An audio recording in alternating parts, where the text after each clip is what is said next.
does too. So back to, I guess, where we were. So when I was thinking about what are we going to talk about again? Not that we never have, like you and I feel like we can bullshit and talk about anything, any given day, whatever. Absolutely. But a lot of what we just were kind of BS and catching up about is what I've been thinking is. So, and let me throw these out there. We can touch these in any way.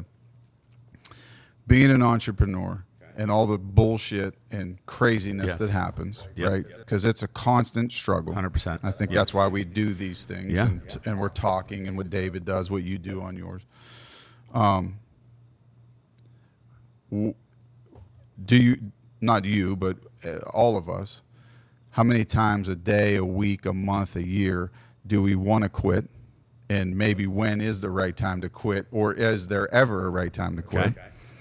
And then you were talking a little bit ago about, and I've been thinking about this a lot, is the thinking part of being an entrepreneur, right? Because I was always used to, and Talbot and I touched on this a little bit, I was always used to being in the grind, right? So working construction all the years I did with pools, cutting grass, laboring, working in the kitchen, bartending, doing all that. And as this business is starting to develop more and more and more, it is more behind a computer, on the phones, making connections, doing those things.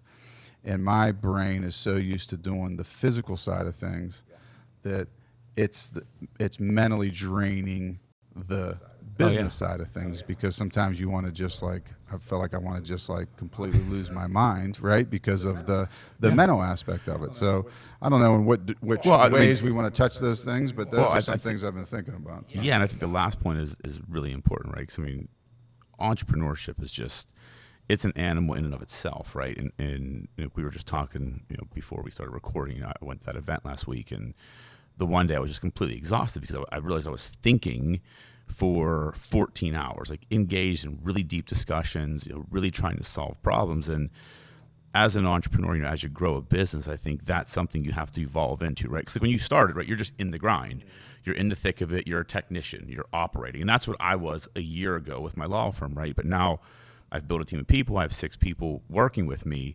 Now I have to spend more time and pull myself back and actually think strategically and looking forward. And that takes a different mindset, and your brain works differently, and that gets fucking exhausting. I mean, it really does when you think about it, because you get to a certain point and it's like, okay, I'm here now, what's next, right? And that takes a different level of thought, a different way of operating, and you have to sometimes pause and get yourself out of the grind and out of that day. And I think that's what a lot of entrepreneurs fail to do. That's why they kind of never see exponential growth, because they get to this point of operating a business or a restaurant or a bar, whatever the case may be, and you get that level of success and you just keep operating that way.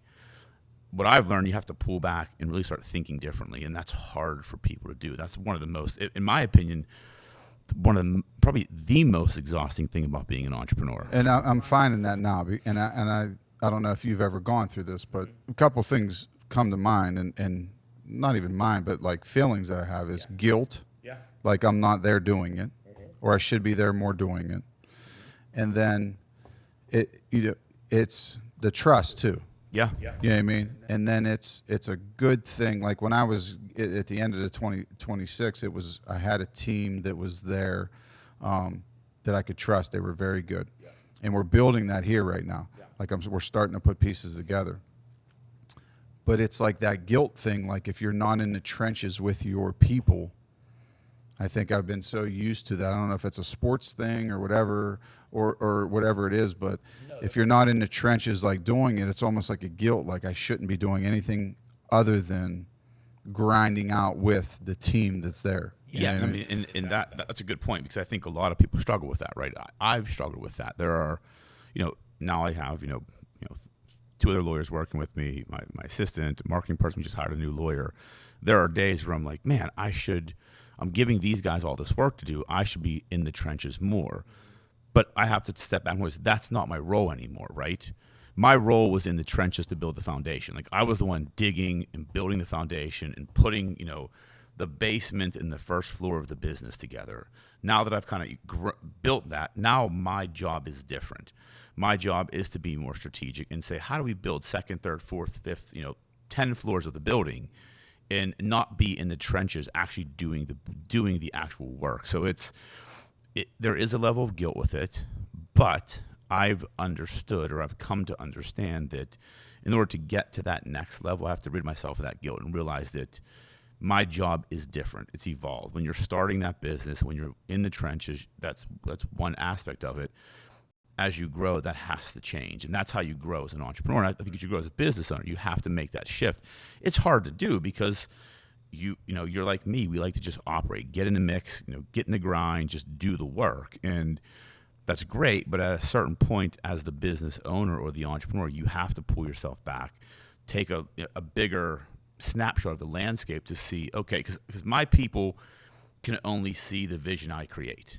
So if my vision is like this, that's all they can see. I have to zoom out and make the vision wider so then my people can see what we're trying to do and start following that path. And that's, it's a different level of operating. Right. And I feel like you can't make your employees and your team as good as they can be without letting them on their own as well. You know what I mean? Watching them, seeing, okay, well, all right, here's your task. Here's what you got to do. Yeah. Here's your party. Here's your, your brief you got to write, whatever it may be, you know what I mean? And then let it go from there. And that's that trust and everything else. But yeah, it is something. And I wonder, if that's just all of us that we go through those things, I think what that is. It's a common feeling. I mean, most of our clients are business owners, right? We're a business law firm. So I talk to these, guys and girls all the time about this, and it's a common thing. But really, what I've found, the most successful businesses and the most successful entrepreneurs, again, they start, as they get to that certain level, they begin to operate differently.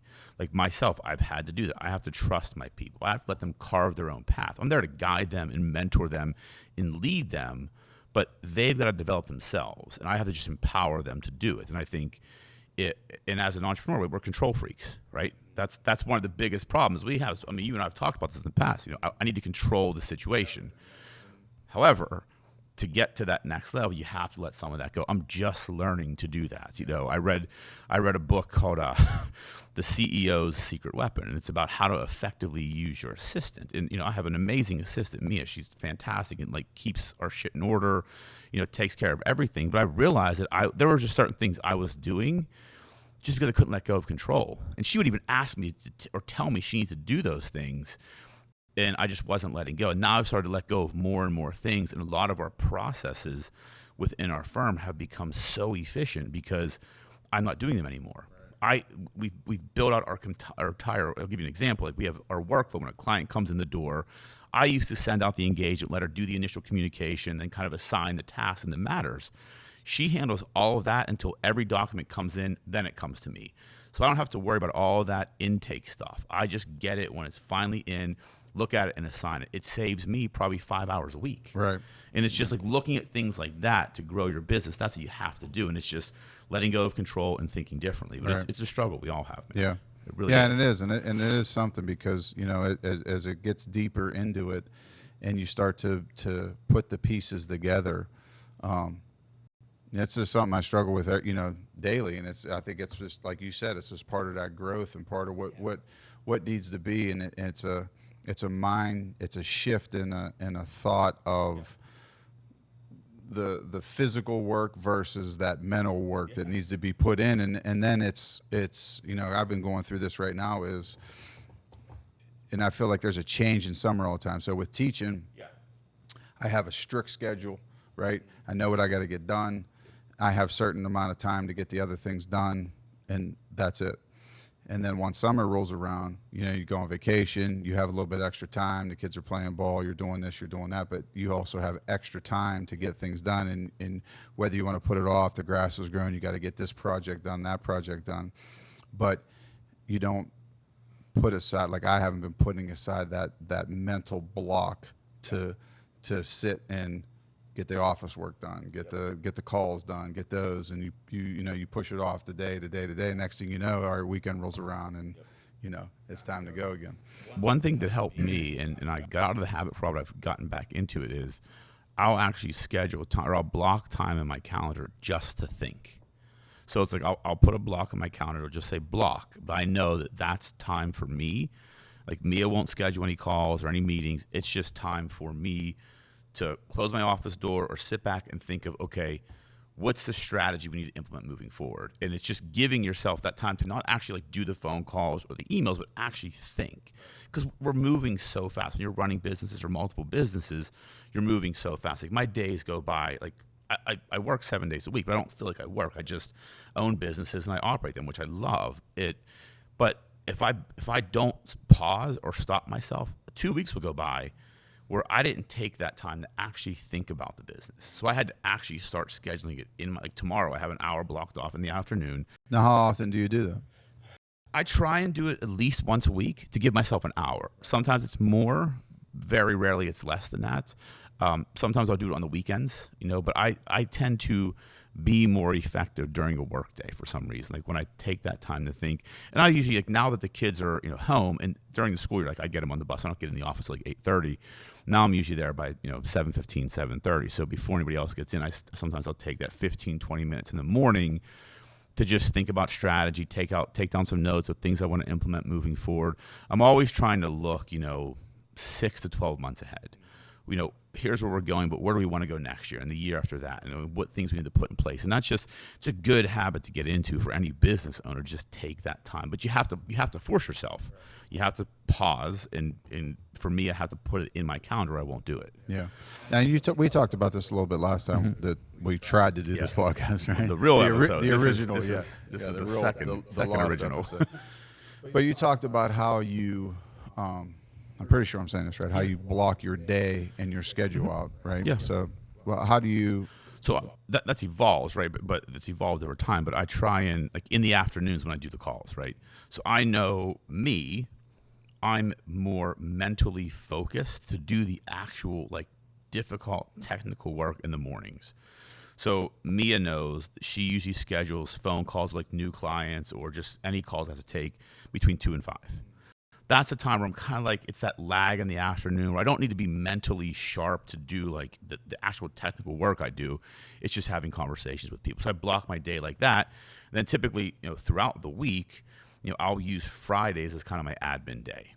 That's my day to do all the bullshit work, to, run the numbers, do the financial projections, look at all the client engagements we have, kind of plan the next week. But and again, that evolves over time. Like we were just talking today, Matt, who works with me, we have this new employee starting on August 2nd. So we use this project management dashboard called Monday, which is fantastic. But I've just gotten into a bad habit of not using it as effectively as I could. So we sat down and said, okay, let's change a lot of the things we're doing on there. We kind of made it look different, made it function differently.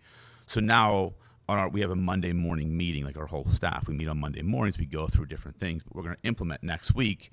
Here's how we're all going to use it. We're all going to use it the same way. So now I have a snapshot of what's going on in the firm. It's like putting things in place like that really help. And that's, blocking your days, blocking your weeks, putting systems in place, because as you grow and get busier, that's how you become more efficient. There's only so much time in a day.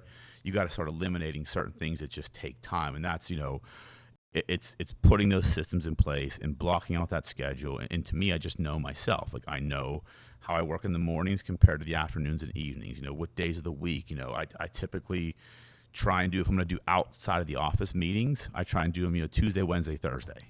Mondays are my day to kind of get get with the team, do what has to be done. Fridays are like my admin day, the middle of the week when I do the outside meetings. The bulk of what is finished. Exactly. And again, that changes. It's not a perfect science. If someone needs something, I'm going to do it. But that's kind of the schedule I try and stick to the most. You still getting up early and working out? Yeah, I still get up. I try and get up now. I've been trying to give myself more sleep. So since last time when did we record that episode? It's been a while. How long has it been? Like 2 months ago or more than that, maybe? Yeah, at least, yeah. Yeah, I went and saw this new doctor, we're getting fucking old and shit doesn't work the same way it used to. Right. So I'm like, man, like something was off with me. Like I just felt tired all the time, like working out, but I couldn't drop weight like I used to. So went to this hormone doctor and they kind of figured out all this shit. But one of the things I wasn't prioritizing is my sleep. So like my cortisol levels were like super high. Like my thyroid was low. So I had to, take all these supplements now, but I'm trying to get more sleep. So I'm getting, instead of getting up at 4:30, I'm getting up usually around 5:15. So I've given myself that extra 45 minutes helps. So, but yeah, to me, that's just how I like to start my day. Like if I don't get up early and work out in the morning, I feel like shit the rest of the day. And it might just be like walking on the treadmill for a half hour, doing the elliptical. It's not just getting your blood moving. It's not about like doing hardcore cardio to try and lose weight. It's just getting your blood and your mind moving. I had to take off like over a month. I had a tear in my labrum that it just kept bothering me. I ended up going to getting a cortisone shot just to kind of get through to see whether it's surgery or I can do something else to try to do whatever. But it was miserable, like not doing it. Labrum's the shoulder, right? Because Sean, our buddy Sean, he had the same thing. He pulled his labrum or something. Because when we were golfing Saturday, he was talking about it. Yeah, and it's been miserable not being able to, just that little bit of sweat and that little bit of work, and now this last couple of weeks getting back into it, it changes your completely changes your mind. I just listened to a podcast. We did an event last weekend up in Brockway, this Maple Shade Mansion. Okay. Beautiful place. Friends of AJ, the family owns this old house mansion. They completely redid. It took them 3 years to do it. Turned it into a bed and breakfast. They have events there and stuff now. But this place was beautiful. But anyways, we listened. Raquel has trouble sleeping. Okay. So I was listening to a podcast and they were talking about these 3 different supplements and I'm going to say them all wrong, but one's magnesium, theanine. Thiamine, I think. And then there's one other one, and I can't think of the name. I'll say it wrong if I do. But there's melatonin, valerian root. Yeah, melatonin was like a horrible thing to take. Oh, really? It changes your. Okay. And they talk about not taking melatonin, and especially not giving it to little kids because it can screw up puberty. Because of your body only produces so much of it, and it's such a minute amount that if you take it and it has to do with when your body releases melatonin, that directly has something to do with puberty. Okay. And by taking too much, it prolongs when you start your puberty, and it's just not a good thing for you. Oh, shit. And it talked about testosterone and estrogen with it and whatever else. So yeah, it doesn't seem like a good thing to take at all. And then also, probably should not fucking do that. Yeah, and then also, I'll send you the podcast out there. Yeah, but then definitely. also about that the levels of it in a bottle are so off that where they can be like the percentage that it can be off is within 15% to 85% that it can be off. Holy shit. Yes. That's the professor supplement was industry, talking man. about. Yeah, They so it's crazy. Fuck Yeah. you over, I feel But like. yeah, I'll send you all the stuff. Yeah. So when on the way there, I'm like listening, having Rack take notes, ordering some things or whatever. Yeah. That's my problem. Like I've always been a terrible sleeper, right? Like I'm a light sleeper. I get up a shit ton of times in the middle of the night, and I've just never been someone. So that's why when I went to the doctor, like, your for some reason, like, I don't know, I guess stress. I don't ever feel stressed, right? It's just, they had me on like this cortisol supplement. Yeah, but as much stuff as you do and the businesses you run, and now, opening up new I didn't realize it. I always looked at stress differently. When I was in corporate America, I looked at like stress as like these people fucking piss me off. Like I was always dealing with assholes. And you think of anger and things like that. I didn't realize, but then I realized, okay, there's just a lot of stuff on my brain never turns off.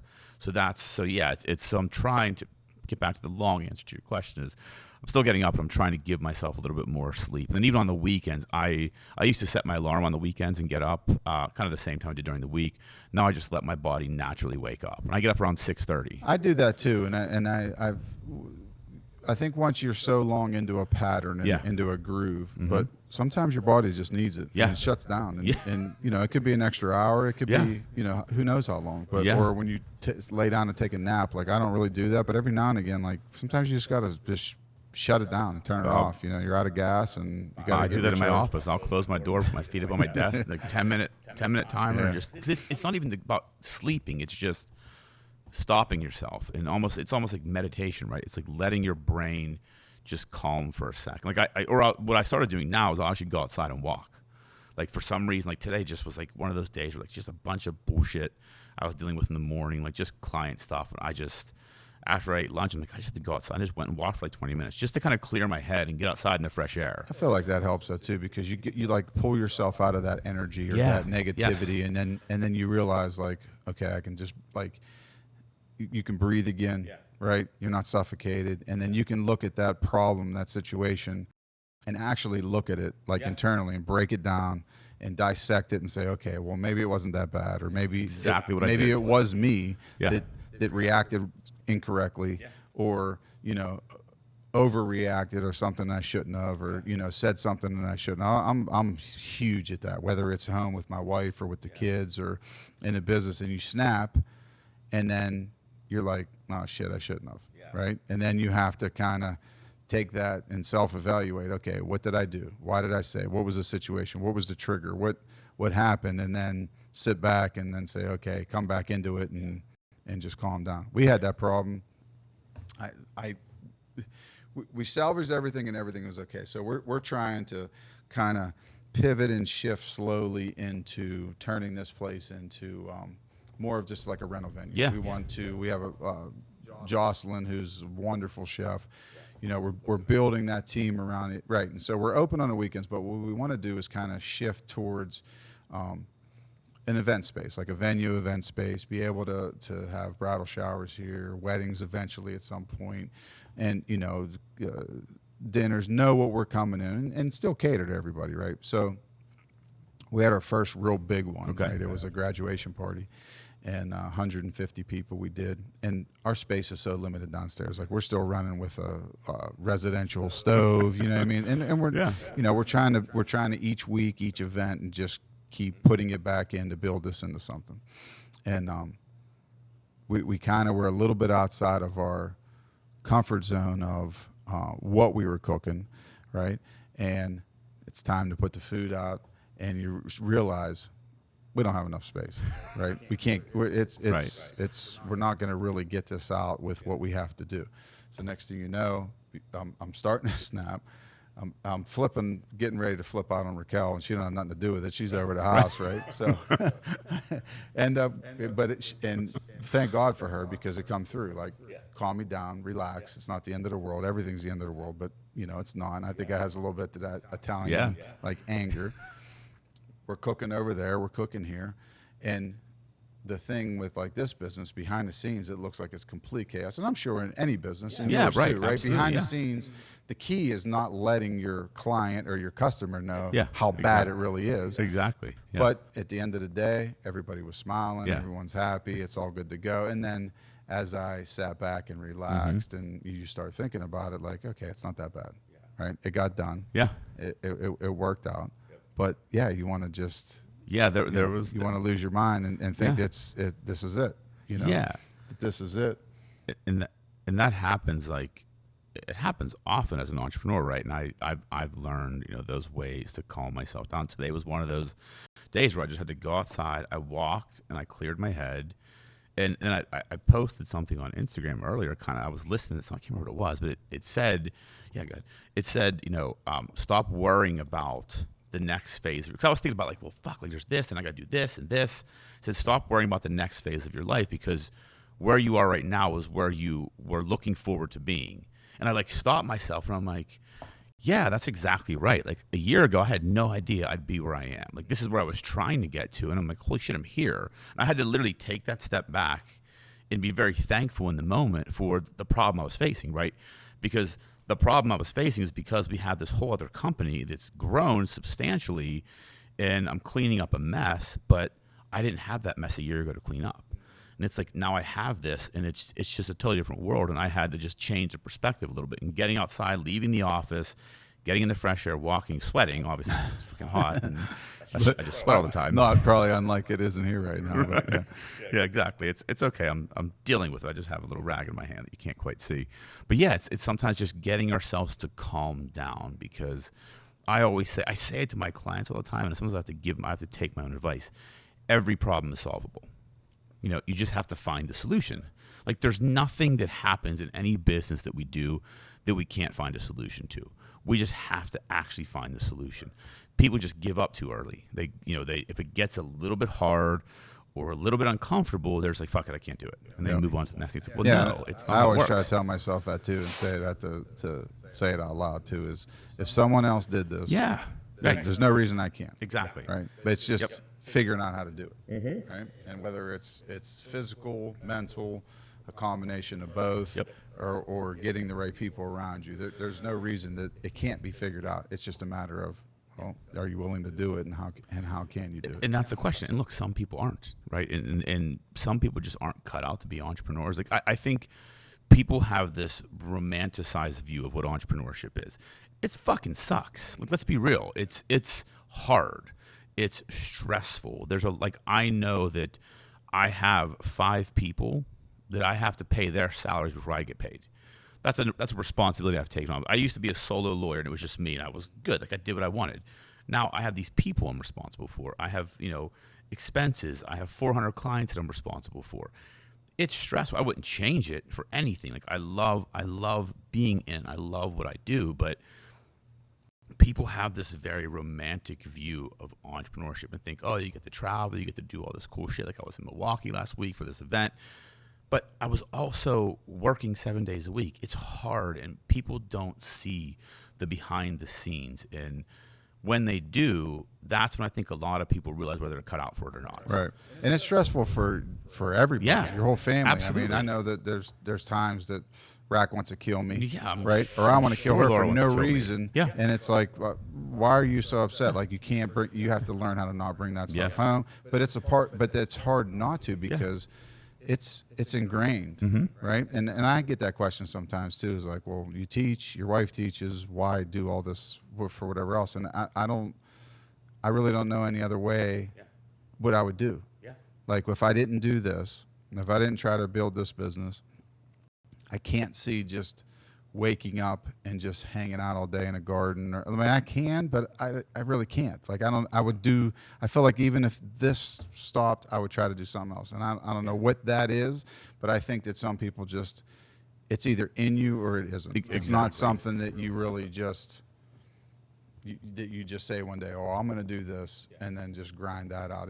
I feel like all of us when I listen to David's stuff and I listen to you talk to people and every other podcast or whatever else I listen to, it's a common theme. Yeah. And everybody just has that drive and that hunger or whatever in them just to try to conquer something, accomplish something. So and, true. And sometimes you make zero money, but it's the feat. Yeah. Like, it's not about the money. No, and it's can I get this task done? Mm-hmm.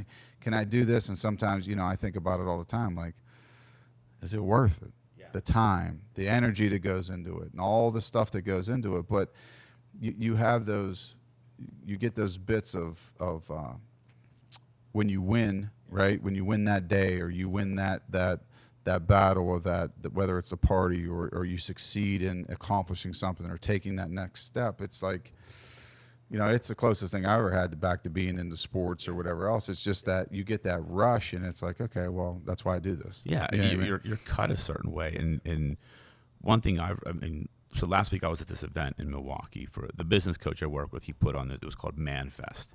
He brought together I wondered if that's the guy that you work with. Like, we talked about that before. Yeah. A lot of stuff we're talking about now. Yeah. If people are listening to this, they're like, what the hell is going on? But so the guy that you work with, like your coach or business whatever. coach, Right. Fantastic guy, wrote a fantastic book. But he got, he has all these crazy, amazing clients. So he brought us all together.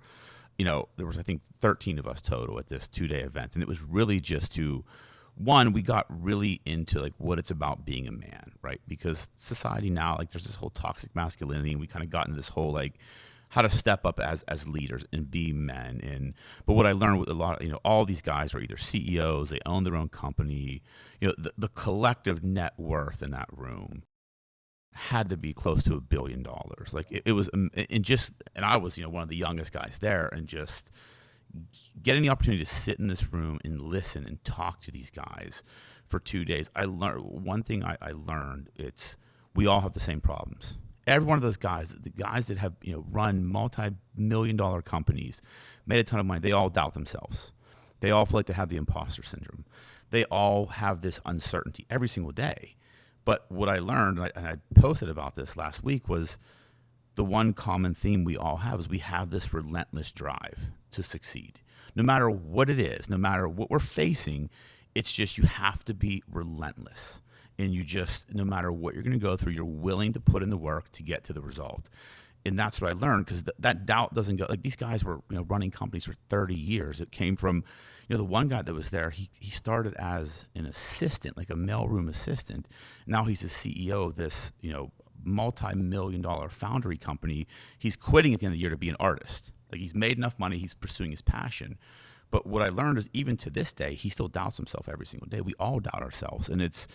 But it's that common theme that most people that want to be successful entrepreneurs, it's that relentless drive, and it doesn't go away. These guys don't retire. They may do something different, but there's never a finish line.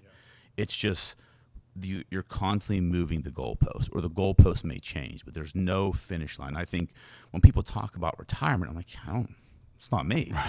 Like, I don't feel like I work. Like, I feel like I own businesses, and I love what I do, and I work with an amazing team, and I just love every day. I can't imagine not doing it. I can't imagine waking up every day and be like, what am I going to do today? Like, I would lose my fucking mind. Yeah. See, I think about retirement sometimes is getting to a point to run whatever business it is, but to be somewhere that is like beautiful, that I can wake up, walk on the beach, do this, do that. Agreed. And continue to work in that setting, though. Yeah. When I look at retirement, so I always joke, like, I don't want to be doing the legal work. I want to be rainmaking, doing the business development, and running the firm. Like, that's the goal for me. And I'm slowly shifting off my work and handling more of that. But that's, to me, retirement is, hey, like, I can work from any of our offices. Our goal is to have offices everywhere. I can just go and work from there and just run the firm. Like, that's fun to me. Like, I don't want to do the actual legal work. I mean, I like doing it now, but eventually I don't want to do that anymore. Yeah. It's crazy, though, what you just said about all these guys that are running these companies and at such a high level that doubt themselves. But it is an insane roller coaster of it's like you're fighting your inner thoughts, your inner person, constantly struggling every day, demons, like man, calling that person out, right? Constantly, like, I'm not going to let you win. I'm not going to let this doubt win. I'm going to, whether I got to go work out, whether I got to take a walk, whatever it is, you're not going to beat me. That I'm going to win, because when that doubt creeps in too much and it allows you to sit back, it's easy to, you have that day, 2 days, 3 days, and you start building into that, well, I'll do it tomorrow, I'll do it tomorrow, I'll do it tomorrow, and that's when you lose. Yeah, exactly. It's so simple to lose, and you see that whether it's guys that, where we are now in business, and I see that with kids in sports, kids that I coach, and even the high school kids that I used to coach, and even now these younger kids that I coach, is if you don't push them to get back, right? Well, I say every time you quit, the next time's easier. Yes, absolutely. It just gets easier, and you have to overcome that adversity. But it's so scary and so hard because you think it's the end of the world, and it's not. Yeah, and it's funny that you say that, because I think, I hate to simplify things, but I think if you want to be successful, it's not very difficult. It's just work harder than everybody else. Like, don't quit. I mean, it's really, like, I went from, when I was in corporate America and I left to start my firm, a solo practitioner, and people were like, you're crazy. Why are you doing this? Like, you're not going to make any money. The statistics out there, solo lawyers, they make $70,000 a year, first 10 years out in practice. I'm like, no, I'm going to bet on myself. Like, it was this, I'm like, I can do this. And I figured it out. I just worked a lot harder than everybody else, and every other solo was willing to work, and I just didn't quit. Like, there were days where I was just like, fuck, like, what am I doing? Why did I leave this cushy job making all this money? And I doubted myself every single day. I doubted the decision every single day. The two things I did was kept working when I didn't want to, and just pushed myself every single day, and I didn't give up. And then I'm here 18 months later. I now have 6 people that work for me. Is that what it's been? 18 months since you? It's been about 8. So I left in the middle of 18, right? So I always say 18 was kind of like my year. I was figuring shit out, right? I was just consulting with my old firm, with the old company I worked for. I was doing speaking and just involved in I really wasn't practicing law full time. 2019 was really the year I said, okay, I'm going to give this a go, right? So like towards the middle to end of 2019, where I committed fully. I said, because I was going to just do law part time and just do other business stuff. Mid to end of 19 is when I said, you know what, I'm committing to this fully. And then 2020, I just took off, and we're halfway through 2021. We're set up for a huge year, and we're going to grow even more next year. And it's just, and it wasn't that complicated. It was just say yes. Like what I learned too, like a lot of people are afraid to say yes. Like I would say yes to shit I had no idea what I was doing. I'm like, but I'm smart enough to figure it out. So it's just, and when you say yes and you build that confidence in yourself, more business comes. And you just got to keep working. Like people don't want to do the hard work anymore. Society has become super lazy. And when it's your own time and your own hours, Yeah. it really doesn't matter Yeah. because you can say yes to everything. Yes. Because it's just how much of my own time Yeah. do I want to put into it? It's not that big of a Exactly. And it directly impacts my pocketbook, right? Like when I was working in corporate America, if I worked 8 hours a day or 16 hours a day, my paycheck was the same. Now, if I bill 8 hours or I bill 16, that's a big difference in revenue. So it's not complicated. Just work your ass off. Now, because I guess, I don't know, when we started to reconnect, I don't know, was that That was like 2 2019, years ago? Yeah, 3 years. yeah. It's kind of when you were going Yeah, through that exactly, change or yep. whatever, and I really didn't Yeah, realize yep. that, but when I was starting to see some of your speaking Yeah. stuff or whatever, did you see a trend in what social media was or what it was becoming or what it already had become, or did you did you already know what it was and thought, I have to make a switch to try to get more involved? And was that a way to kind of, when you went solo, to try to use that as a platform for people to see you and build your business? Yeah, I looked at the power of social media, right? I used to listen to Gary Vee all the time, and the one thing, if people don't know, that's Gary Vaynerchuk, huge social media influencer, investor. But one of the things I took from what he said that really stuck with me, kind of when I started figuring everything out, is you're a media company / lawyer. Like you're a media company / whatever else you do, because we now, like, think about 30 years ago. For what we're doing right now, this would have cost somebody probably $100,000 to put together and get out there on a platform that you have, that you can put out for free, right? So you now get to be your own media company. I just embraced that and said, okay, like I've got to really commit to social media and becoming my own media company, building that brand. And that's really what we've done. And, it's evolving. I'm learning. I go through ups and downs. Like I'm not consistent as I should be. But it's so powerful. And that's kind of when I started figuring out, like, okay, this is free advertising. It's a platform that if you put out good stuff, what I tried to do and what helped me with social media from the beginning, especially with Instagram, because that's where I kind of got my larger following, was I was just real. Like I didn't put all the good shit. Like I talked about the doubt. I talked about the fear. I talked about the bad days. I talked about my kids and the problems I was having and the struggles, and it resonated with people because too many people on social media, it's the highlight reel, right? It's look at me, look at my car, look at my private through a jet. filter, yeah. And that's cool, and more power to people to do that. But I looked at it as this is a way for me, a guy at the time, 41, 42 years old, to just embrace being authentic and embrace being real, and maybe it'll resonate with someone. And it really did, and it's helped me tremendously. And now I know that I need to be more consistent with it, because that's the one thing with social media. If you kind of fall off the ledge, it's hard to get back up. But it's a powerful tool. It is, and I think that I envy people and even young people because they're so ingrained in it. I think younger people get a lot of bad rap of, well, they're lazy, they're this or that, but it's a different world. Totally different world. And their world is like what we're doing right now. And as I was looking into getting into podcasts and listening to them and seeing how things shifted, one thing I look up to you is how much you read. Like I try to read as much as I can. I just honestly hate it, and I always have. But it takes a lot for me I get bored because I feel like when people write books, there's so much bullshit in them. Just just cut it down and Yeah. tell me what you got to Sure. say, right? And I think in a podcast you get that, you get people's true personality. Yeah, I agree. Right? And I think when you're reading something, you get the words that people are laying down, but they're trying to keep you intrigued. Whereas when you're just listening to someone talk, you can see if they're truly passionate about it. You see their mannerisms, how they look, everything else. And I always like the video podcast rather than just listening to them, because I can now see who you are, right? I can see into your eyes, your soul, all that stuff.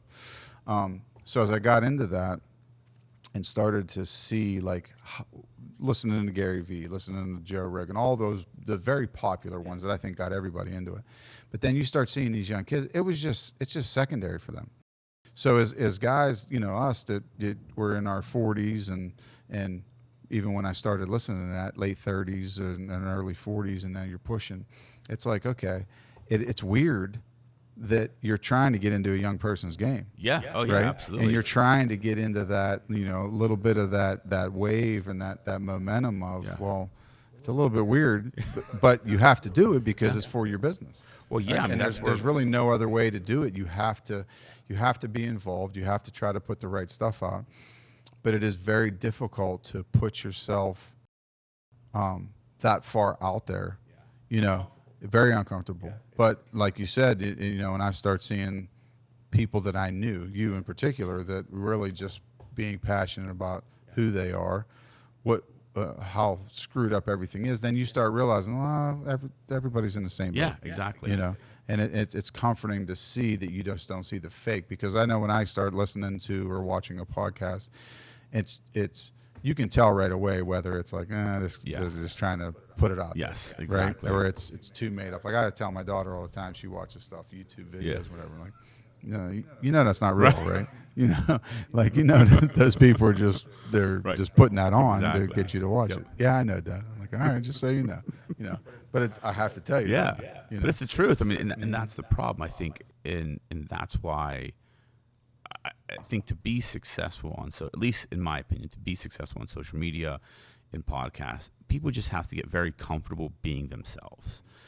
We don't have to pretend. Take the mask off. Don't pretend. Like, look, I'm not perfect by any means, right? I fuck up all the time. I do stupid shit all the time.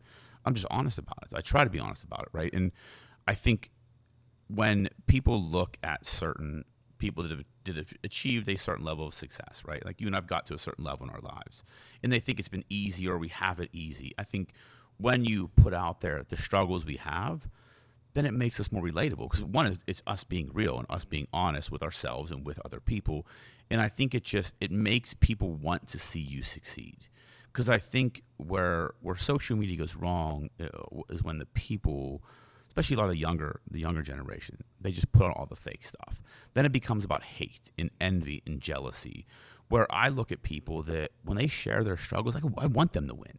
Like, I want everybody to win. Like, there's plenty to go around, but when people are really open about sharing their struggles and what they went through to get to where they are, and not all the good, but a lot of the bad, then you want to see them succeed. You're rooting for them. And I think that people should understand that a little bit at a deeper level. And I think if you utilize that in business and making sure it's real and authentic, I think it can take your social media following to the next level.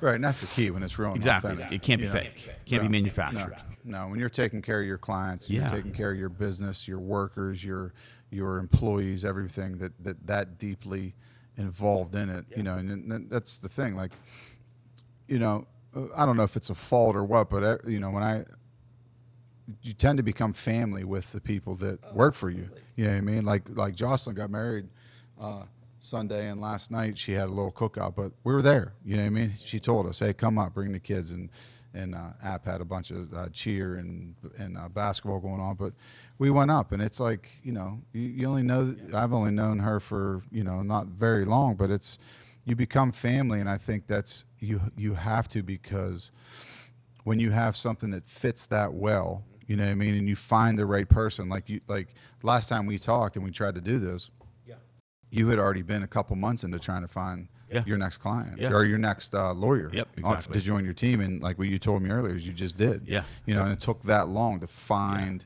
the right person. I'm sure you could have hired other people. Yeah. But it wouldn't have been the correct person Right. for where your mind is, where your business is, where your other employees are. Yeah. You know it fits, and Yeah. it's a big deal. Well, and it's about like what I always say. What we're doing with we're trying to build a different law firm, right? Like a very contrarian firm, and it's all about culture to me, right? So I'm making sure that as we grow, every piece has to fit. And if one doesn't, it screws up everything. Because to me, I can teach you how to be a lawyer. I can't teach you personality, right? So I was very selective, like myself and Matt, who works for me. We interviewed a bunch of Was people. Matt the first person you hired? First full time, yeah. Yeah. Like David works part time for me, and he just does part time work. But Matt was like the first guy that I hired that like he's in it for the long haul. Like he sees what we're building, he's excited. So he was involved in the interview process, and he interviewed a lot of great people, but just no one had that one thing we were looking To for. where you and him at the end of it said, We're like, yeah, that's the it. one. Yeah. And this girl, we were like, yeah, that's it.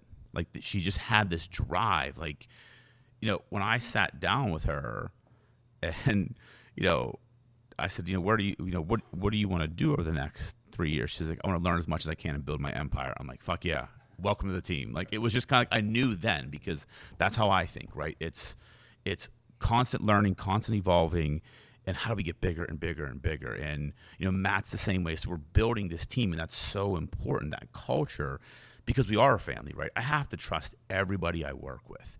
And if one piece falls out of whack, I've got to remove it. And so I watch things very closely. And if I ever feel that one of my employees isn't that caliber anymore, I'll have to remove that person, because we can't grow to where I want to grow with a faulty foundation, is what I would say. And it's hard. It's hard. Like you said, it's been 4 months since we've been trying to identify this person. We finally did. And it's just because I'm very selective. And it's, because I probably spend more time with my employees than I do my family, right? Because you're there all day, 5 days a week. I see my family at night on the weekends. So it's just extremely important, that family aspect and that trust and that culture. Like that's what makes a business great. And you have it here, right? Like you've built a culture around the brand, and bringing people on that get what you're trying to do, that just makes it easier, and that makes success come a lot faster, in my opinion. Yeah, and we're trying. That's our thing that we're trying to do, and it's, we always talk about when people walk in here, like on our labels. Some of our labels have changed, but it's still on her, like that every bottle opens an invitation to Sunday dinner. So like a big thing growing up was, those Sunday dinners at grandma's or I feel like a lot of us had that, especially in this town. Yes.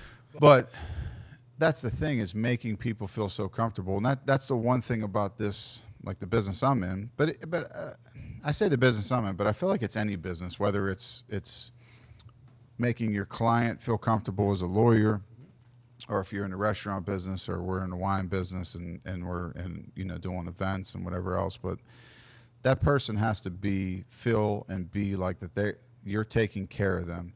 If it's their business, that's everything to them. Exactly. Everything that we're talking about, and Yes. all the angst and all the worries and all the doubt and everything else, you have to be there for them to make sure that you can ease that. Absolutely. For us, it's their daughter or their son's 18 years old, and you thought about this graduation party for, 18 years.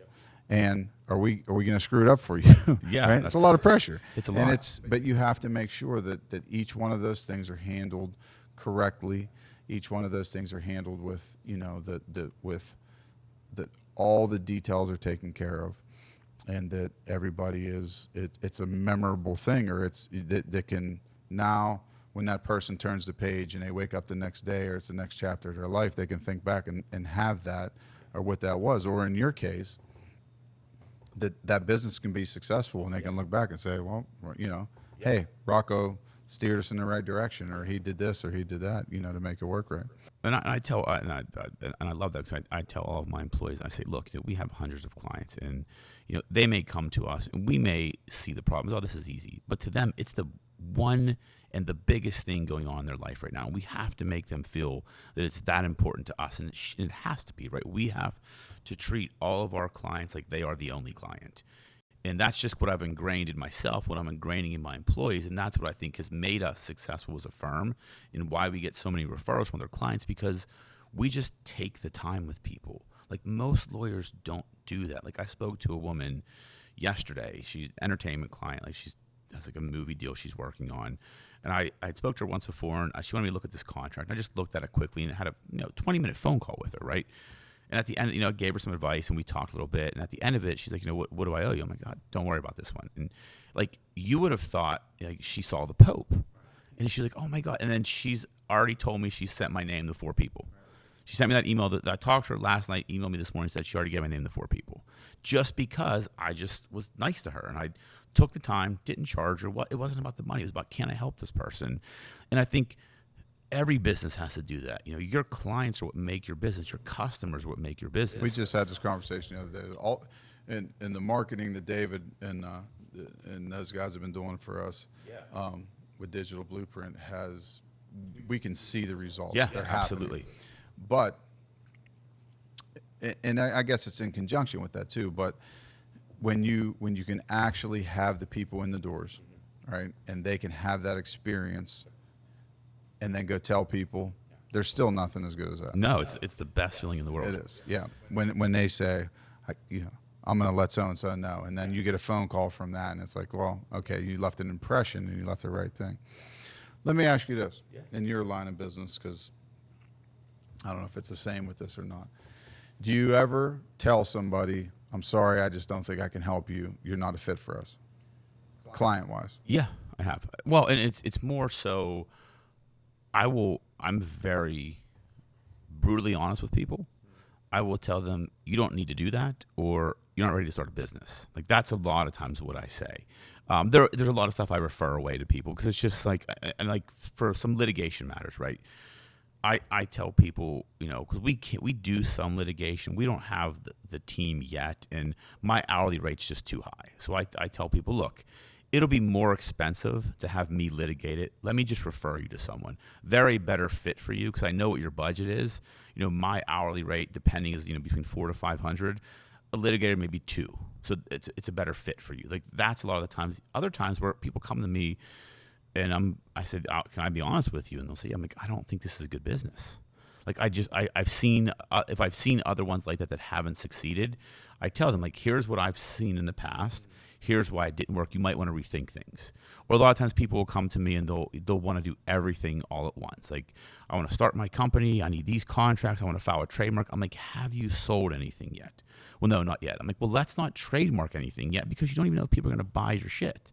So it's like, there's a lot of stuff I do like that. Do I ever blatantly say that, no, you're just not a good fit because I just get a bad feeling? 1 out of 100. And because I've been fortunate, you try to find a common ground, or try to see which way you can, like, look at the positive, which way you can help them instead of there are again, and plus the marketing we do. I think the people that call us because they already like us. They see what we're about. It's not about the lawyer. It's about who we are as people. I think the ones we get from referrals, those are the people that already know how we operate. It's that 1 in 100 that just finds us on the internet somehow and got to us. And I always say my spidey senses go off. That they're just a little bit like, this is going to be a pain in the ass. And I'll just be honest. I'll say, look, I don't think I can help you with this. And sometimes they just want someone to tell them they have a great case. I'm like, yeah, you don't. Like, you don't. I can give you someone to talk to, and I'll always try and find someone that I think they could talk to. But yeah, it doesn't happen very often. Yeah, and it happens in this, between up the bar and here. And sometimes you get people that just, I don't want to say, I don't know what the correct word is, difficult, And the thing that I've found is interesting. I always say they're interesting people. And you try to treat them like family. You try to do whatever. And what's helped me, and this goes back to building the right team, is having Jocelyn on board.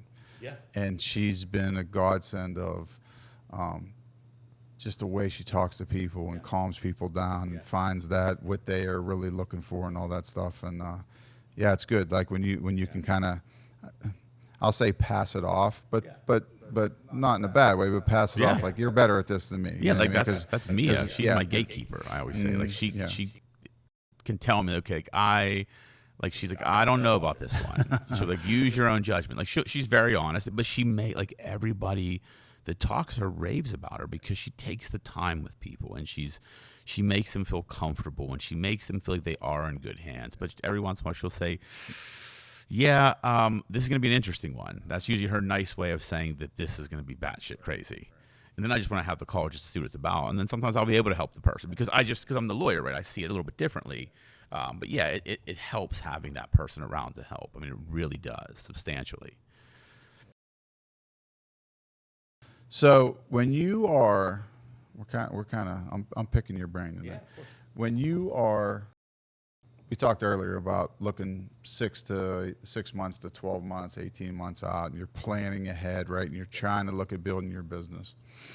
Do you tend to take the information that you've learned, reading, talking with other people, your coach, your failures, your successes?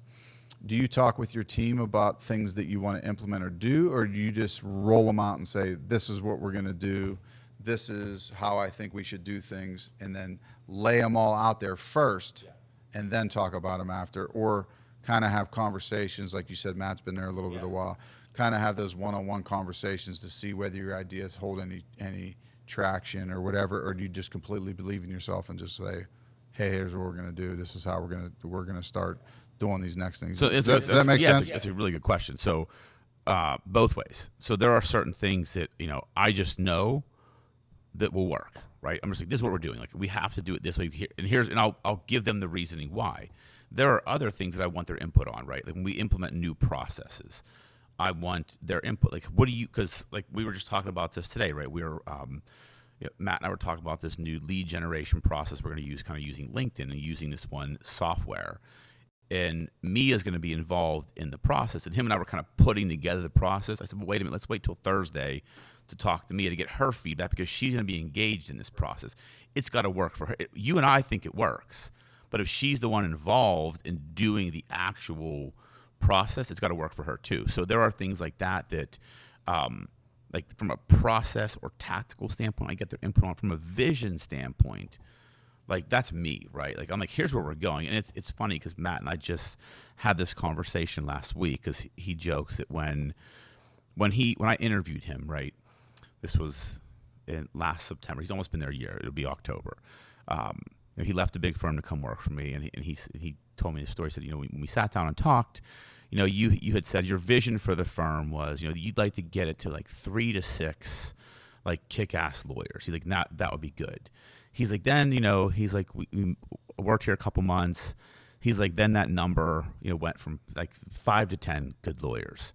And then it went to like 12. And then we had this we were having this conversation on Friday, and he's like, we were talking about, because we're going to sit down and plan out his goals for next year. And I said, look, I'd like to get to, I think in the next 3 years we can have 20 plus lawyers. And he made that comment. He says he talks to his wife about that, and he loves it because that's the vision he sees. And I told him, I said, it's because as we grow, my perspective opens, right? When it was just me and David part-time and Matt came on, I thought, okay, getting 3 to 6 lawyers, like that's a big accomplishment. Now it's like we've done that. It's like, and that was in less than a year. So I keep seeing, so that vision, that strategy, like that's on me. Like this is where we're going. Hop on board. I know how to get there. But the pieces of getting there, like putting the processes and tactical steps in place, like I always want their impact or their feedback because it impacts them, right?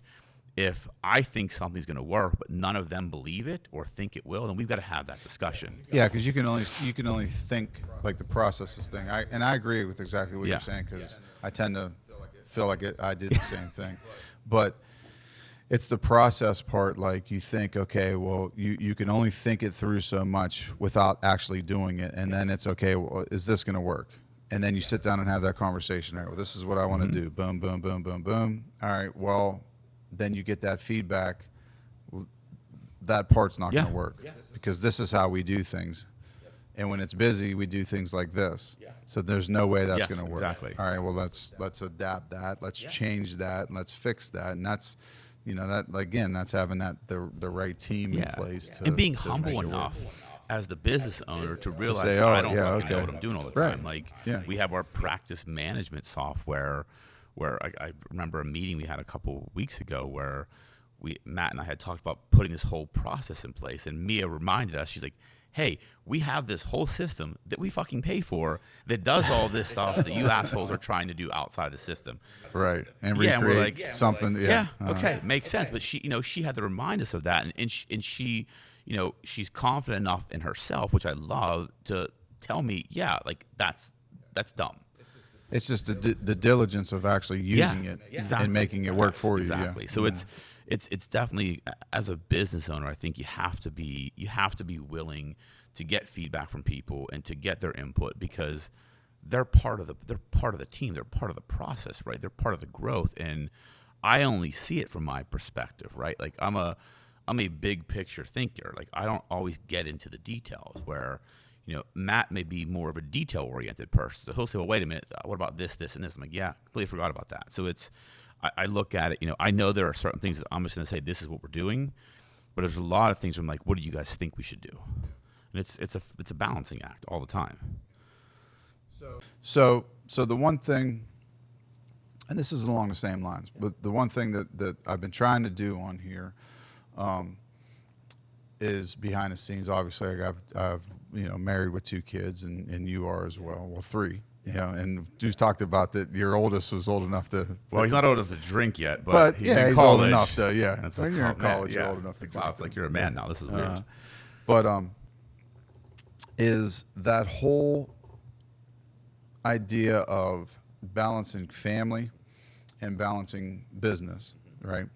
And time management. I'm going to throw a bunch of things out, and you can just go where you want with it. But the time management part of it all, but also the relationship with what do you bring home, your vision of things, because it's different than spouse a lot. Yeah, right? absolutely. Because I know Raquel's and I are different sometimes, Yeah. and I'll say things to her, and it just really like she didn't really give a fuck about it. You know what I mean? Yeah. And then there's other things. Yeah. There's other things that.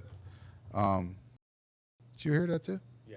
I don't know what the hell it is. Maybe it's something coming through, like a message or something. Anyways, of how home life and family life affects and changes decisions for the business as well. Yeah, that's a good question.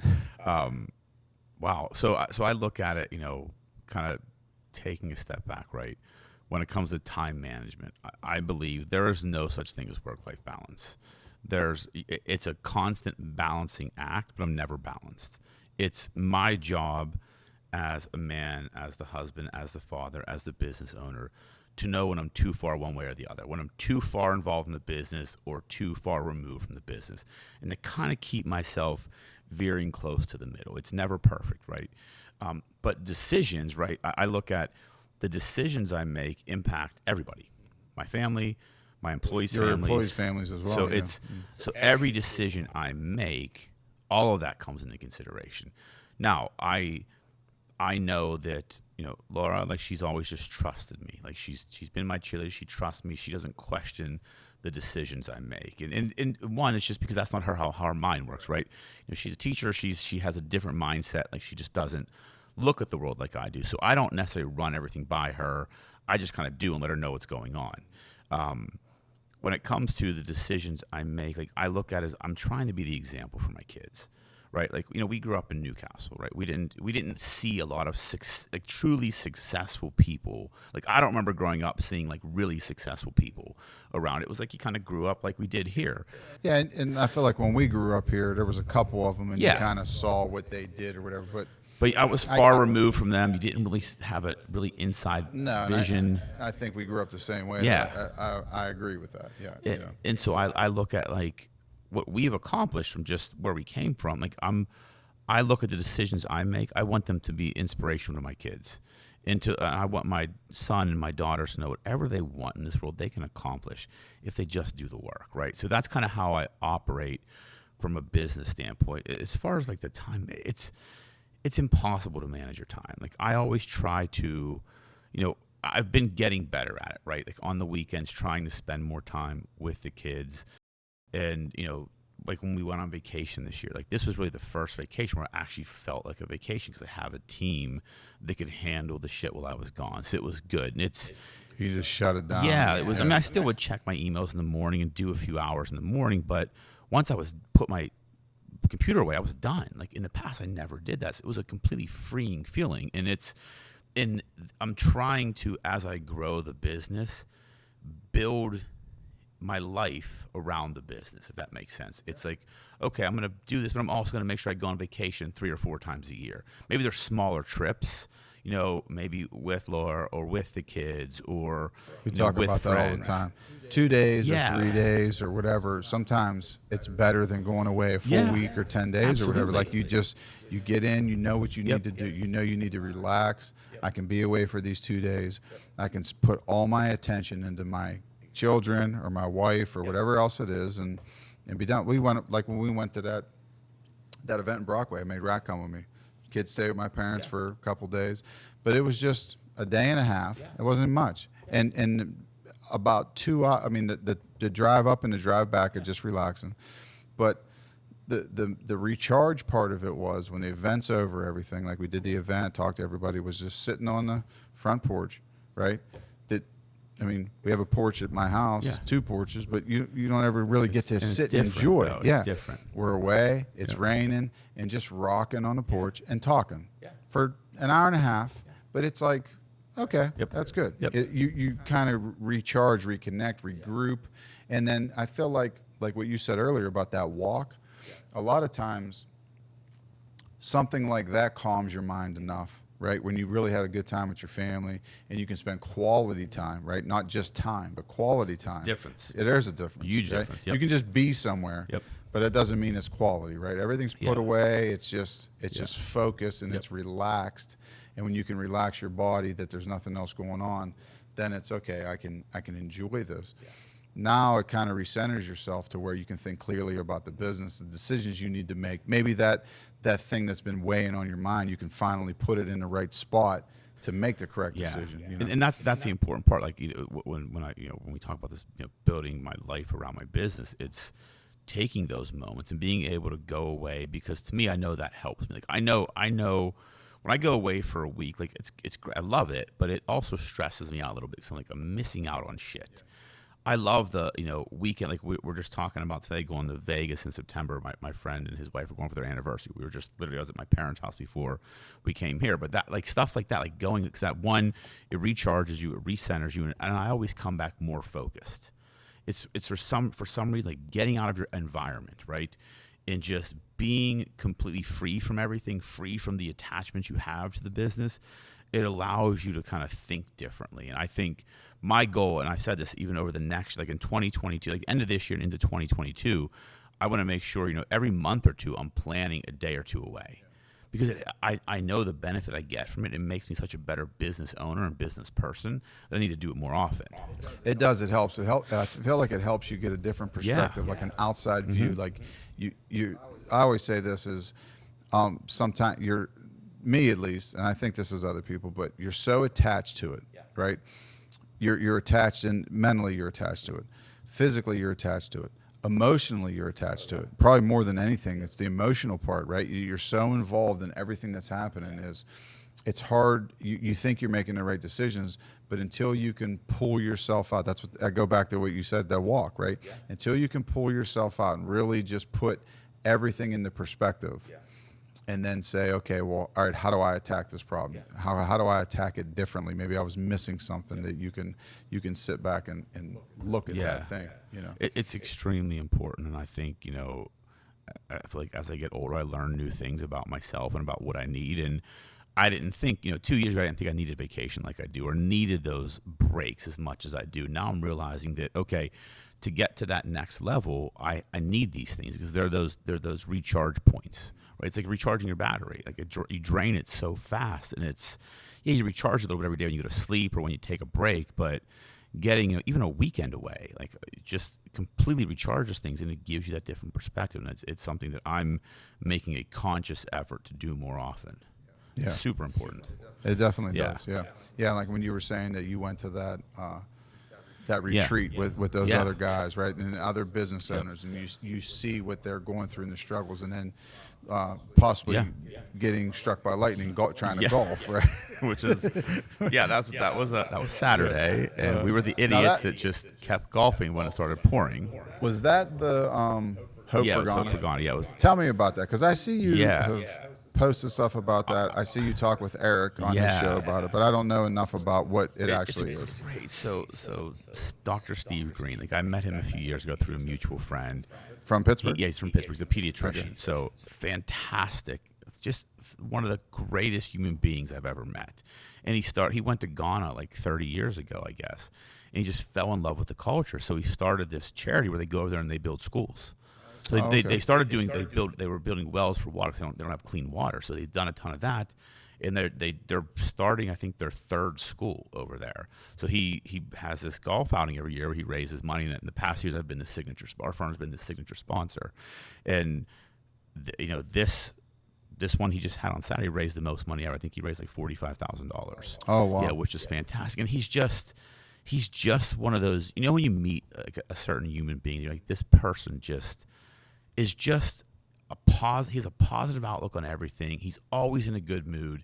He's always happy, and he's doing really good things in the world. And it's contagious, and I just love to support it. So it's, he has my lifetime support, and it's, they go over there, and, I can't remember what it costs to build a school, but it's amazing how quick they do it and what they do.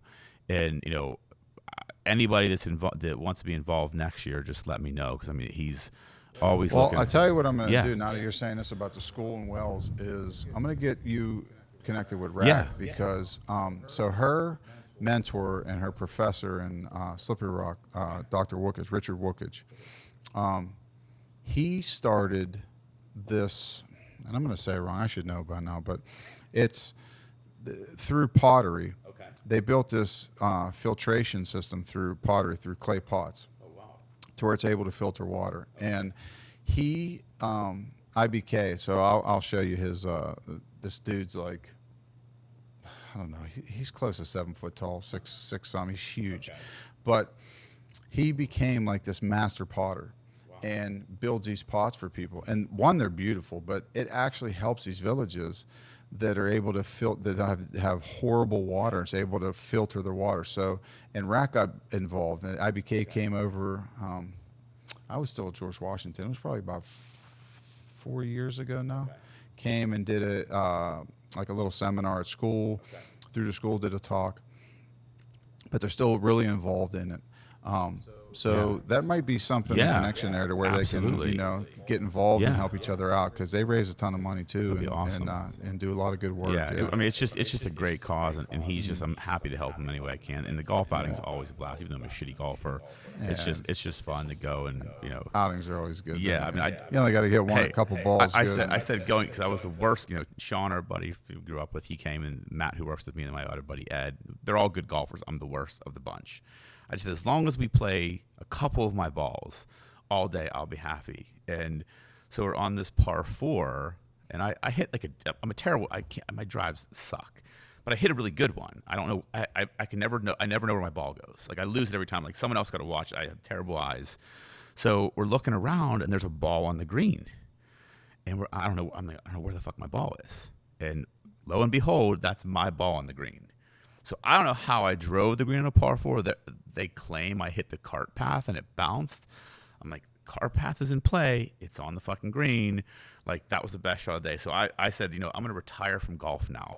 I drove the green on a par 4. Like, I'm good, whether it was a technicality or not. But it was just fun to get out. Like, I love, when Sean comes in town and just catching up with him and just to really support a good cause. Yeah, we got to spend down at Sammy's wedding a couple weeks ago. So we got to spend some good time together and hang out a little bit. He's such a good dude, and he's I'm excited to see what he's doing with his business, and the catering picking back up, and it's because he's phenomenal cook. Yeah, and passionate about it. And that's what I love. Like you can just tell when he talks about it, like how passionate he is about it, and I just love to see where he's going with it. He was cooking for everybody down there.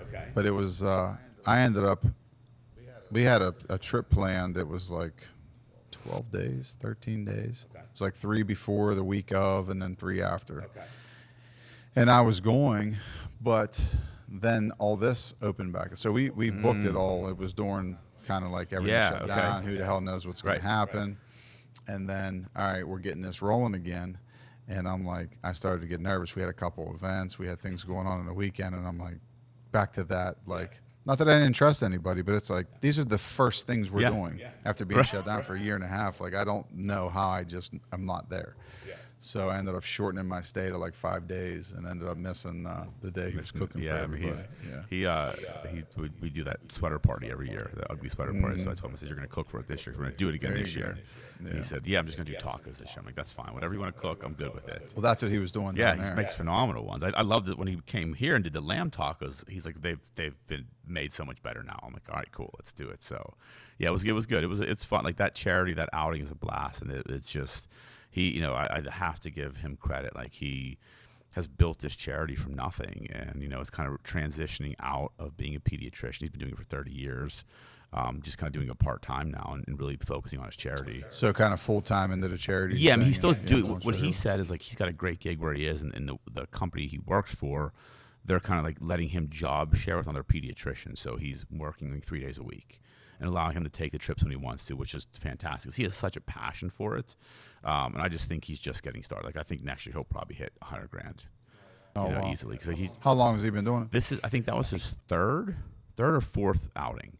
So last year was the first one I was involved with, and then I kind of gave him some ideas on like different ways to do the auctions and just different sponsorship levels. And then and I think this year was the most he's raised. So now I'll have to get some info off you after this, because then when we put hopefully this thing gets put on, and there's no more screw-ups. But we'll put maybe some links or whatever in there if people want to check out what he's doing. That'd be fantastic. Yeah, such a good dude. So it was fun. It was good. It was a good time. Cool. Didn't get struck by lightning though. Close. Next hole over. Smelt the wood burning. Didn't get struck though, which is good. That's a good thing. Yeah, I'm glad you're still here. So to pivot a little bit, I guess along those lines, but and something that very interesting to me, and more, I guess, the older I'm getting, and maybe the lack of doing enough of it proactively, maybe, or actually going and doing it, is networking. Right. I hear you talk about. I mean, we all talk about it a lot, right? We all know that it's very important, but what's your take on, I guess, how do you do it? What's, I know that over the past couple of years, especially, getting reconnected with you, meeting David and those guys. I mean, just talking with Eric online, but not really actually meeting him or anything yet, but just seeing how that like organically has been building, but how everybody's kind of reaching out. I just would like to see your take on how you look at it, how you do it, because I think a lot of us entrepreneurs can, especially now with social media, is there a right and a wrong way, and how important it is to continue to grow and get outside of a comfort zone, an area, locality or whatever else. It's the most important thing. Like that cliched saying, your network is your net worth. It's so true. Like I never really understood that until I got older, but how much money you make and how successful you become is directly correlated with the people you surround yourself with. So I look at that as I'm always trying, like I love the circle I have. I'm always trying to expand it and meet new people. Now that things are opened up, like I'm trying to get out there as much as I can. Like we're doing that event at our office Thursday. And then we're going to, for my office alone, we're going to start doing one event a month. One event in the office. Like last month we did it at a bar down by us. Next month we're going to do it at maybe a pirate game. So we're trying to bring, and our purpose of that is bringing our clients and referral partners together so they can meet one another and help each other out. But to me, like I'm a networker. Like I think it's extremely important. One, not necessarily for me to get business, but to just connect people. Like I've always looked at it, if I can just help other people, the more people you help, the more successful you become. And I think if I can just connect the dots and help people connect the dots, it just helps my business exponentially. So I think it's extremely important.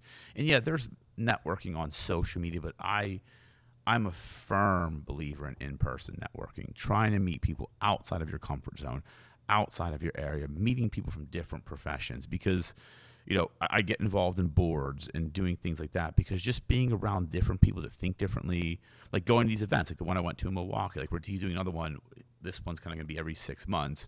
Is that the first one that he Yeah, had? it was or his inaugural one. So like we're kind of forming this group, and then what we took from that group is we're going to have a monthly Zoom call, all of us, to kind of just help each other with different business and just challenges, and then we're going to do it again I think in January in Phoenix, and we may expand a little bit, like invite a few other people. We're going to be the original core group, and then slowly expand that group and bring people on, because it's really about men helping men, and helping us, become better humans, better business owners, better fathers, better husbands, better entrepreneurs. So like doing stuff like that, like I'm going to try and start going to more events outside of the city, like traveling to them, because the more people I've met over time, the more successful I've become.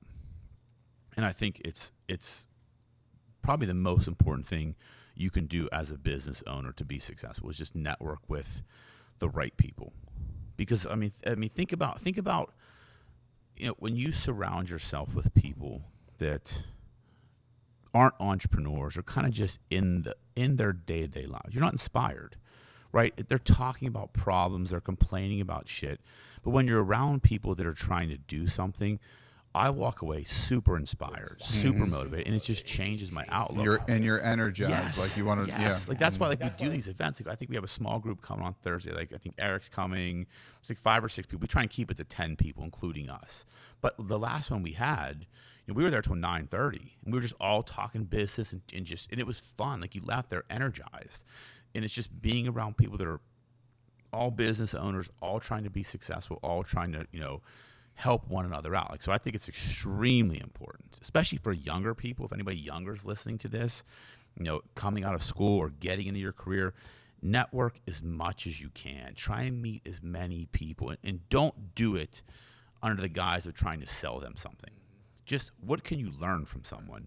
What can you help them with? If you're willing to help other people genuinely and authentically without the expectation of anything in return, you'll get it back tenfold. But you got to be willing to do that, and it's so important. yeah, and be open. Yeah, Be open-minded and just absolutely not be. I think, I don't know if you felt like this. It could just be me, but coming out of Newcastle, I feel like that. I feel a couple ways. I think the people that come out of Newcastle and go on to do things, I feel like that there was a tough town that people tend to do well. Yeah, I agree. Yep. I think they tend to Agreed. do well. And they've seen a lot of the bullshit and whatever else. We have good bullshit detectors, I say. Right. Yeah. I also think that a lot of times the people that come out of Newcastle, because it was so small and maybe cliquey a little bit, or a lot of it or whatever, however you looked at it or whatever clique you're in, but you tend to go places and kind of judge a little bit, right? And not be so open. Maybe a little bit, what's that person looking for when, because I think in this town, everybody's kind of, you're used to it, that people are kind of always looking for something. Yeah. Okay. When you go sometimes other places, people, like what we just talked about, what you just talked about actually, is not everybody is looking for something. Yeah. Right? You're not always looking for a deal or what can you do for me. Sometimes people are just looking to talk or make a connection, right?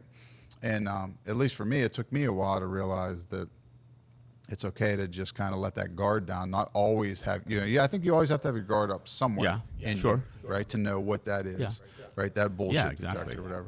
But you also have to be able to be open to, okay, well, it's all right to just see where this goes and what happens with it, because, it could be something.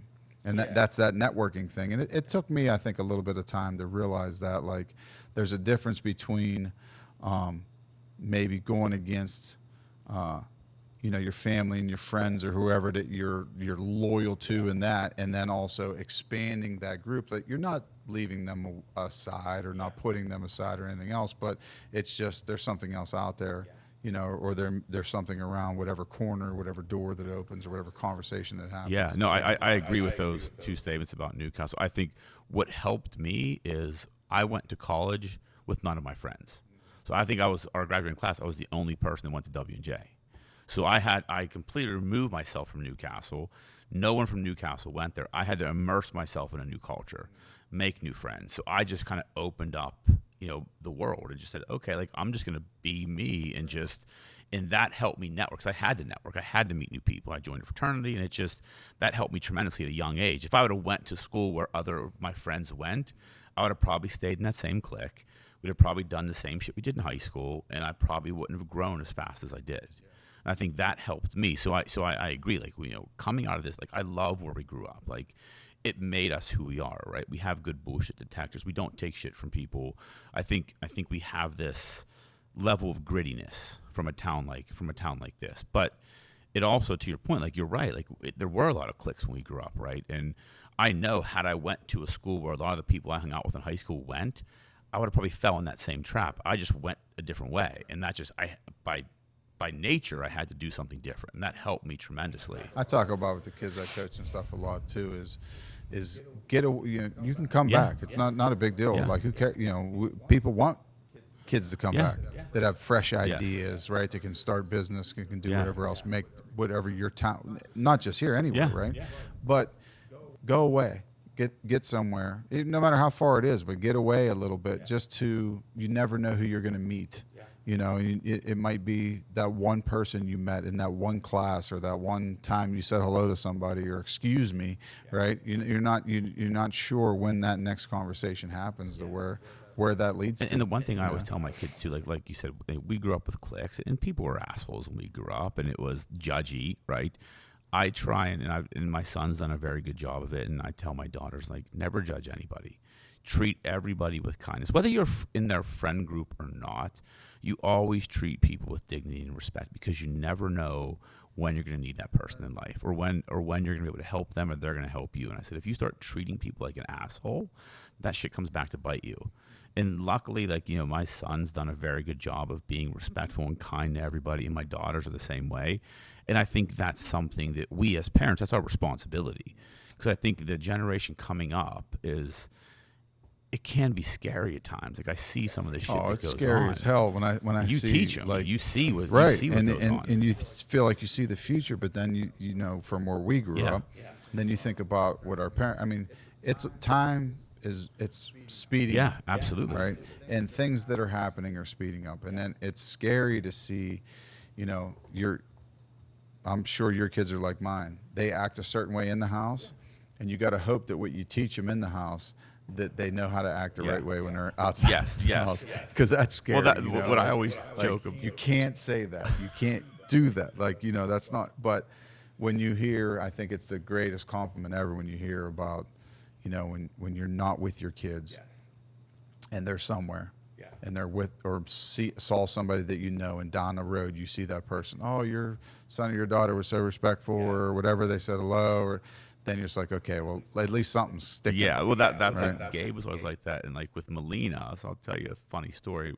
I remember her kindergarten parent-teacher conference. Now, she's the crazy child, right? Like, she's my youngest. She's with the crazy breakfast every day. Yes, like, she comes home and just takes her clothes off, and we go to her parent-teacher conference, and her teacher sits us down, and she's like, I just got to tell you both. Like, she's like, I wish my entire class was full of Melinas.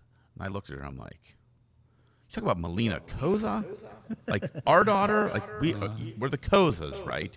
And she, like, tells us a story about how she's, like, been so helpful, and she's, like, become this leader, and has, like, helped all these kids, and is, like, so respectful. And I'm like, what the fuck happens when she walks through the door after school? Because she turns into a wild animal. But then you think about it, that they're comfortable that's exactly around you right. enough, That's what she right? said. She's like, they're comfortable enough to completely let it go and whatever. And then, and I feel bad sometimes, like, you get to the point and snap, right?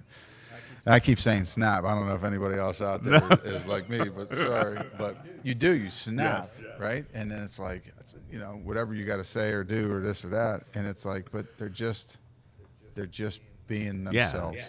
They're just letting go a little bit. They know they see you busting balls. Because I'm different. I'm sure everybody is behind closed doors than when you're out in public, right? And it's like, oh, you can't do that in front of these people. That's exactly like you can say that to me. Well, I always joke because Laura and Melina battle all the time, because Melina's just like me, and it's like she can't battle with me because she knows she'll lose, so she'll just battle with Melina. And I just see, and I just sit there and just laugh, and I'm like, like, this is kind of funny. Like, I should probably parent, but I'm just going to wait and see what happens. You Right, know? see And, it's it, just, yeah. and then you realize, like, when they come home from school, they hold their shit together all day. So, yeah, like, I know there are days, like, if I have a stressful day and I hold my shit together, like, I come home and lose it.